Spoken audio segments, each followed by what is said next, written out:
3 నెలల సస్పెన్స్కు తెరదించుతూ ఎట్టకేలకు ఎన్టీఆర్ కొత్త సినిమా గురించి అనౌన్స్ చేశాడు. అతడి అన్నయ్య నందమూరి కళ్యాణ్ రామ్. పవర్ ఫేమ్ బాబీనే ఈ చిత్రానికి దర్శకత్వం వహించబోతున్న సంగతి తెలిసిందే.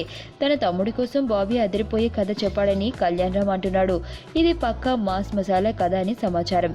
విశేషం ఏంటంటే ఈ చిత్రంలో ఎన్టీఆర్ త్రిపాత్రాభినయం చేయబోతున్నాడు. ద్విపాత్రాభినయం కథలే అరుదైపోతున్న రోజుల్లో ఎన్టీఆర్ 3 పాత్రల్లో కనిపించబోతుండటం విశేషం. ఆ 3 పాత్రలకు 3 హీరోయిన్లు ఉంటారట. ఆ ముగ్గురిని వెతికే పనిలో ఉన్నారిప్పుడు. తారక్ ఇంతకు ముందు ఆదర్శ్ సినిమాలో ద్విపాత్రాభినయం చేశాడు. ఆ 2 పాత్రల్లో వైవిధ్యం చూపిస్తూ అదరగొట్టాడు. మరి త్రిపాత్రాభినయంలో ఎలాంటి వైవిధ్యం చూపిస్తాడో చూడాలి. సంక్రాంతి సెలవుల తర్వాత ఎన్టీఆర్ బాబీ సినిమా సెట్స్ మీదకు వెళ్లబోతుంది. వచ్చే ఏడాది ద్వితీయార్థంలో సినిమా విడుదలవుతుంది. ఈ సినిమా స్క్రిప్టులో కొంతవరకు కోన వెంకట్ హ్యాండ్ కూడా ఉన్నట్లు తెలుస్తుంది. కిక్ 2, ఇజం సినిమాలతో గట్టిగా ఎదురు దెబ్బలు తగిలిన కళ్యాణ్ రామ్ తమ్ముడి సినిమాతో ఆర్థిక ఇబ్బందుల నుండి బయటపడాలని చూస్తున్నాడు. సినిమా సెట్స్ మీదకి వెళ్లే లోపు 3 హీరోయిన్ల సంగతేంటో తేల్చే పనిలో ఉంది చిత్ర బృందం.